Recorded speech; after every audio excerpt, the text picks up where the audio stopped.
दोस्तों नमस्कार, ये है मार्गदर्शन फॉर सिविल सर्विसेज। मैं अनुराग चौधरी। दोस्तों, विश्व के भूगोल से संबंधित महत्वपूर्ण प्रश्नों के अंतर्गत इस वीडियो में प्रस्तुत है विश्व की नदियां और उनके द्वारा निर्मित स्थल रूप से संबंधित महत्वपूर्ण प्रश्नों का रिवीजन। ये प्रश्न आपके आगामी परीक्षाओं जैसे यूपीपीसीएस प्रारंभिक परीक्षा, आरओ यानी समीक्षाधिकारी सहायक समीक्षाधिकारी, लोअर पीसीएस व अन्य राज्य लोक सेवा आयोगों जैसे उत्तराखंड, बिहार, राजस्थान और एमपीपीसीएस के साथ भूगोल विषय से आयोजित की जाने वाली अध्यापक भर्ती परीक्षाओं के लिए बहुत ही उपयोगी है। तो आइए शुरू करते हैं विश्व के भूगोल के अंतर्गत विश्व की नदियां और उनके द्वारा निर्मित स्थल रूपों से संबंधित महत्वपूर्ण प्रश्नों को। पहला प्रश्न है, नोबी और कांटो मैदान किस देश में स्थित हैं? ऑप्शन है आपके उत्तरी कोरिया, दक्षिणी कोरिया, जापान या चीन। तो सही उत्तर है नोबी और कांटो मैदान, ये जापान में है। नोबी जापान में लगभग 1800 वर्ग किलोमीटर में फैला मैदान है जो ईबी, किसो, नागरा और शिनोई नदियों द्वारा लाए गए जलोढ़ मृदा से निर्मित है। कांटो ये जापान का सबसे बड़ा मैदानी क्षेत्र है जो होन्शु द्वीप के पूर्वी भाग में स्थित कांटो क्षेत्र में लगभग 17,000 वर्ग किलोमीटर क्षेत्रफल में फैला हुआ है। तो याद रखिएगा, नोबी और कांटो मैदान ये जापान में स्थित हैं। अगला प्रश्न है, नदी के उस ज्वारी मुहाने को क्या कहा जाता है जहां मीठे या ताजे और खारे जल का सम्मिलन होता है? तो इसको दोस्तों ज्वारनदमुख या एस्चुअरी कहा जाता है। याद रखिएगा कि जहां मीठे यानी ताजे और खारे जल का मिलन होता है, नदी के उस ज्वारी मुहाने को ज्वारनदमुख या इंग्लिश में एस्चुअरी कहा जाता है। भारत में ज्वारनदमुख का निर्माण नर्मदा और ताप्ती नदियों के द्वारा किया जाता है। अगला प्रश्न है, समुद्र तक पहुँचते पहुँचते नदी का प्रवाह जो है वो धीमा हो जाता है और नदी अनेक धाराओं में विभाजित हो जाती है। इन विभाजित धाराओं को क्या कहा जाता है? ऑप्शन है पठार, स्थल डमरू मध्य, प्रायद्वीप या वितरिका। तो सही उत्तर है वितरिका। आप जान लीजिए कि दोस्तों समुद्र तक पहुँचते पहुँचते नदी का प्रवाह धीमा हो जाता है और नदी अनेक धाराओं में विभाजित हो जाती है जिनको वितरिका यानी डिस्ट्रीब्यूटरीज कहा जाता है। अगला प्रश्न है, निम्न में से कौन सा एक भूदृश्य हिमनद से निर्मित नहीं होता है? हिमोड़, विसर्प, यू आकार की घाटी या फियोर्ड। तो सही उत्तर है विसर्प। ये हिमनद से निर्मित स्थलाकृति नहीं है। विसर्प का निर्माण आप जान लीजिए नदियों के द्वारा किया जाता है, जबकि हिमोड़, यू आकार की घाटी और फियोर्ड का निर्माण हिमनद के द्वारा किया जाता है। अगले प्रश्न पर आते हैं, निम्नलिखित में से कौन सी नेपाल की सबसे लंबी नदी है? राप्ती, महाकाली, नारायणी या कर्णाली। तो सही उत्तर कर्णाली नदी। नेपाल की सबसे लंबी नदी कर्णाली नदी है। भारत में इस नदी को घाघरा के नाम से जानते हैं। ये नदी दक्षिणी तिब्बत के ऊंचे पर्वत शिखर हिमालय से मानसरोवर झील के निकट से निकलती है। यहाँ से ये नेपाल में प्रवेश करती है और ये नदी बलिया और छपरा के बीच गंगा नदी से मिल जाती है। तो कर्णाली को भारत में घाघरा कहा जाता है और कर्णाली नदी नेपाल की सबसे लंबी नदी है। अगला प्रश्न है, निम्नलिखित में से पाकिस्तान की सबसे लंबी नदी कौन सी है जो मानसरोवर झील से निकलती है? ऑप्शन है काबुल, सिंधु, सतलज या चिनाब। तो सही उत्तर है सिंधु नदी। सिंधु नदी पाकिस्तान की सबसे लंबी नदी है जो मानसरोवर झील से निकलती है। मानसरोवर झील तिब्बत में स्थित है। ये नदी भारत, पाकिस्तान और चीन में प्रवाहित होती है और अरब सागर में गिरती है। अगला प्रश्न है कि कौन सा शहर यांगजी नदी के मुहाने पर स्थित है? ग्वांगझू, लहासा, बीजिंग या संघाई। तो सही उत्तर है संघाई शहर जो चीन का है वो यांगजी नदी के मुहाने पर स्थित है। अगला प्रश्न है, कौन सी ब्रह्मपुत्र की एक सहायक नदी है जो भूटान से होकर बहती है? तो भूटान से होकर बहने वाली ब्रह्मपुत्र की सहायक नदी वांगछू नदी है। याद रखिएगा, वांगचू या वांगछू नदी ब्रह्मपुत्र नदी की सहायक नदी है जो भूटान से होकर बहती है। भूटान की राजधानी थिम्पू इस नदी के तट पर स्थित है। अगला प्रश्न है ब्रह्मपुत्र नदी की उत्पत्ति कहाँ से होती है। तो ये प्रश्न भी बहुत ही महत्वपूर्ण है, आप जान लीजिए। कैलाश मानसरोवर श्रेणी की चमयुंगडुंग ग्लेशियर से ब्रह्मपुत्र नदी की उत्पत्ति होती है। दोस्तों, ब्रह्मपुत्र नदी की उत्पत्ति मानसरोवर झील के निकट चुभयुंगडुंग हिमनद से होता है। इसका अपवाह तंत्र तिब्बत, भारत और बांग्लादेश में विस्तृत है। अगला प्रश्न है हिमालय पार की नदियां हैं कौन सी। हिमालय पार यानी ट्रांस हिमालयन जो रिवर्स हैं वो कौन सी हैं। तो ब्रह्मपुत्र, सिंधु और सतलज। आप देख सकते हैं, बहुत ही महत्वपूर्ण प्रश्न है। ब्रह्मपुत्र, सिंधु और सतलज नदियां हिमालय पार की नदियां हैं। अगला प्रश्न है लीना नदी किस देश से होकर बहती है। तो लीना नदी रूस से होकर बहती है। ऑप्शन सी आपका सही उत्तर है। ये बैकाल पर्वत से निकलकर आर्कटिक महासागर, ये नदी बैकाल पर्वत से निकलकर आप जान लीजिए आर्कटिक महासागर के लैप्टेव सागर में मिलती है। बहुत ही महत्वपूर्ण प्रश्न है दोस्तों, ये आप सभी के लिए याद रखिएगा कि लीना नदी रूस से होकर बहती है। अगला प्रश्न है नदी की तरुणावस्था या यौवनावस्था में कौन सी प्रक्रिया होती है। घाटी को चौड़ा करना, नदी का कायाकल्प करना, घाटी को गहरा करना या टेढ़े मेढ़े बहना। तो सही उत्तर है युवावस्था में घाटियों को गहरा करना नदी का प्रमुख कार्य रहा है। ऑप्शन सी आपका सही उत्तर है।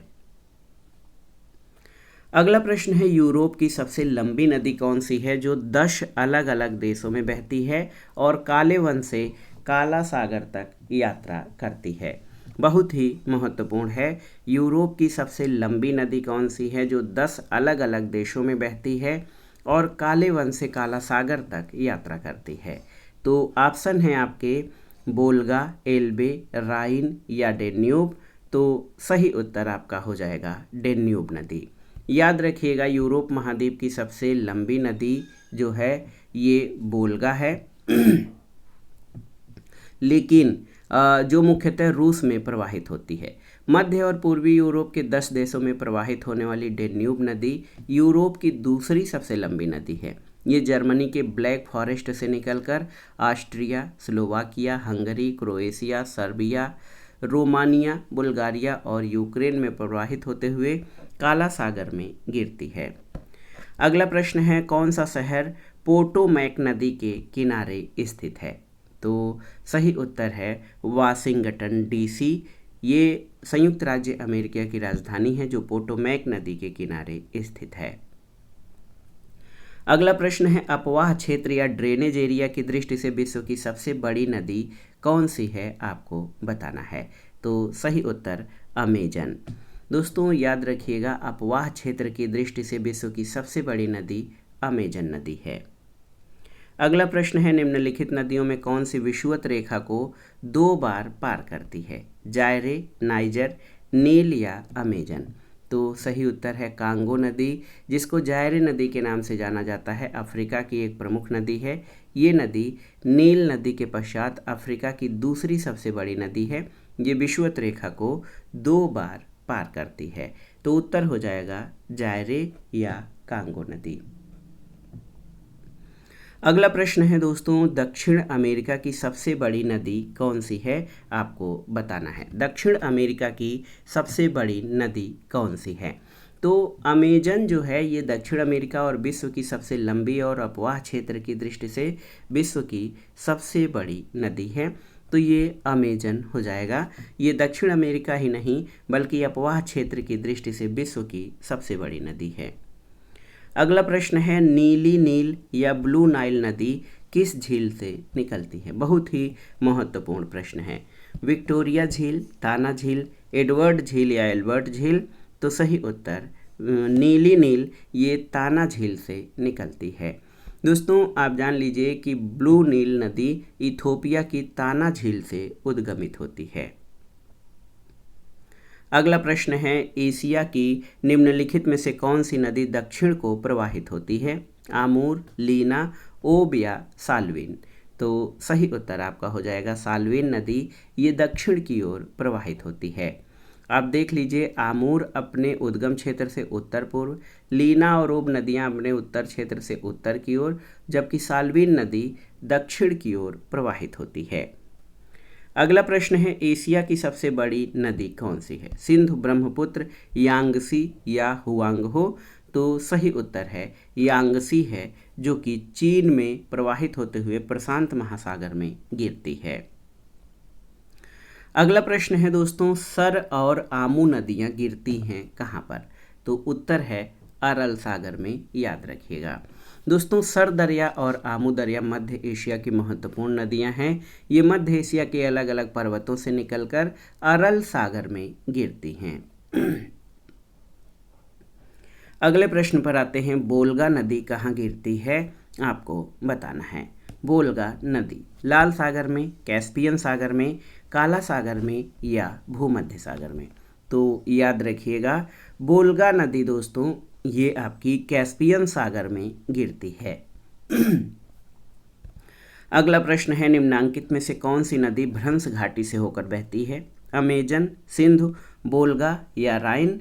तो उत्तर क्या हो जाएगा दोस्तों? राइन नदी जो है ये भ्रंश घाटी से होकर बहती है। राइन नदी ये स्विस आल्प्स क्षेत्र से निकलती है और भ्रंश घाटी से प्रवाहित होती हुई उत्तरी सागर में गिरती है। अगला प्रश्न है कि निम्नलिखित में से कौन सी एशिया से संबंधित नदी नहीं है? तो अगला जो प्रश्न जिस पे हम बात कर रहे हैं, निम्नलिखित में से कौन सी एशिया से संबंधित नहीं है, आपको बताना है। लोपनोर, अमूर, नाइजर या फिर टिग्रिस? तो सही उत्तर क्या हो जाएगा? नाइजर नदी पश्चिमी अफ्रीका के फोर्टा जोलान पठार से निकलकर गिनी की खाड़ी में निकलती है, इसलिए नाइजर जो है ये एशिया से संबंधित नदी नहीं है। एक और प्रश्न बार बार पूछा जाता है कि अफ्रीका की कौन सी नदी मकर रेखा को 2 बार काटती है? तो विकल्प आप जब देखेंगे तभी आपको क्लियर हो जाएगा कि कौन सी नदी है।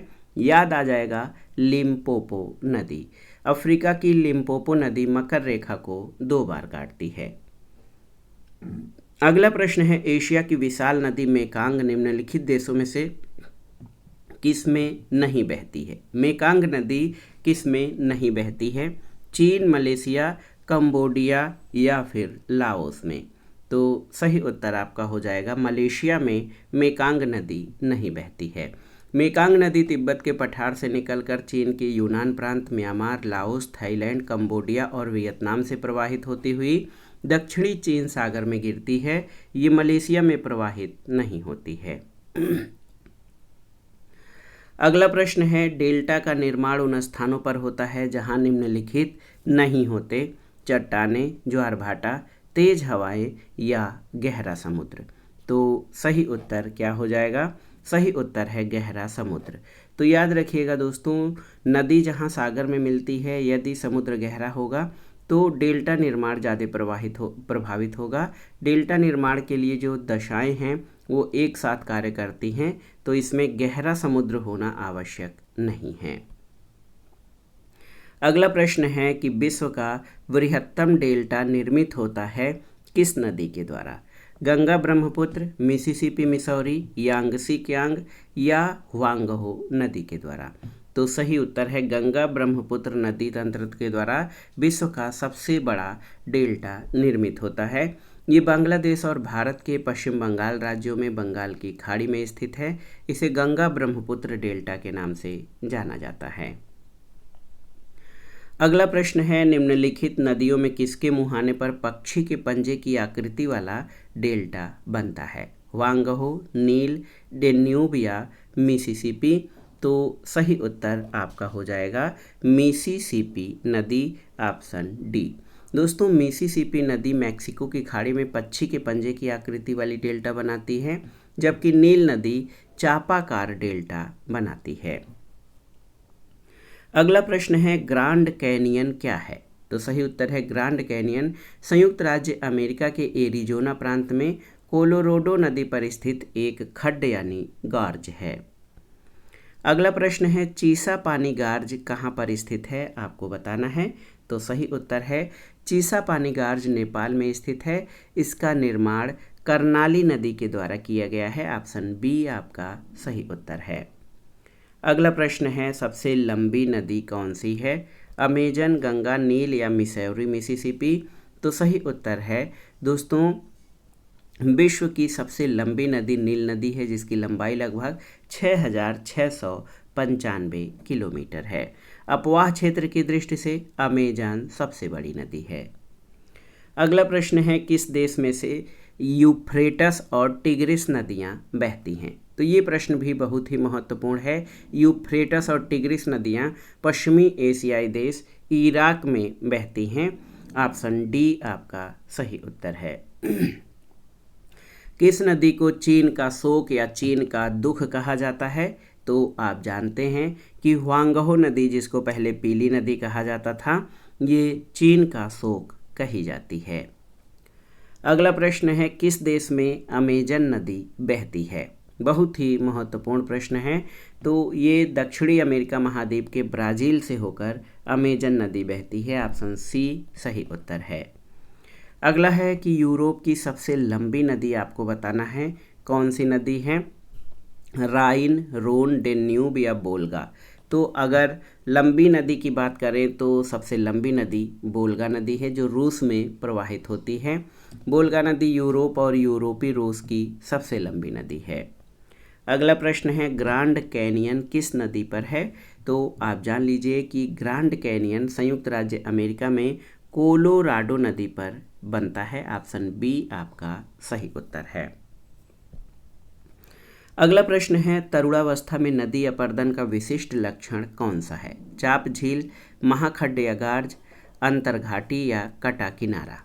तो सही उत्तर है, युवावस्था या तरुणावस्था में नदियाँ उथली आकार की घाटी, गार्ज और कैनियन बनाती हैं, जिसमें बाढ़ के मैदान लगभग अनुपस्थित या सकरे बाढ़ वाले मैदान मुख्य नदी के साथ साथ पाए जाते हैं। तो सही उत्तर है, तरुणावस्था में नदी अपरदन द्वारा महाखड्ड या गार्ज का निर्माण करती है। अगला प्रश्न है, जब नदी मैदानी क्षेत्र में प्रवेश करती है तो वो मोड़दार मार्ग पर बहने लगती है, जिसको क्या कहा जाता है? तो मैदानी क्षेत्रों में नदी की धारा मोड़दार मार्ग से प्रवाहित होती है और वो विसर्प का निर्माण करती है। ऑप्शन डी आपका सही उत्तर है। अगले प्रश्न पर आते हैं कि आंतरिक अपवाह द्वारा चिन्हित क्षेत्र कौन सा है? आंतरिक अपवाह के द्वारा चिन्हित क्षेत्र कौन सा है? पठार, मैदान, मरुस्थल या पर्वत? तो सही उत्तर मरुस्थल। आप देख सकते हैं कि अधिकतर आंतरिक अपवाह मरुस्थली क्षेत्रों में पाए जाते हैं। अगला प्रश्न है, द्रव चालित क्रिया किस कारण से होने वाला एक प्रकार का अपरदन है? प्रवाही जल, पवन, हिम नदी या इनमें से कोई नहीं? तो सही उत्तर है प्रवाही जल के कारण। तो याद रखिएगा, द्रव चालित क्रिया प्रवाही जल के कारण होने वाला एक प्रकार का अपरदन है। अगला प्रश्न है, किसी नदी घाटी के चौड़ा होने का कारण क्या है? संक्षारण, पार्श्विक अपरदन, अपघर्षण या द्रव चालित क्रिया?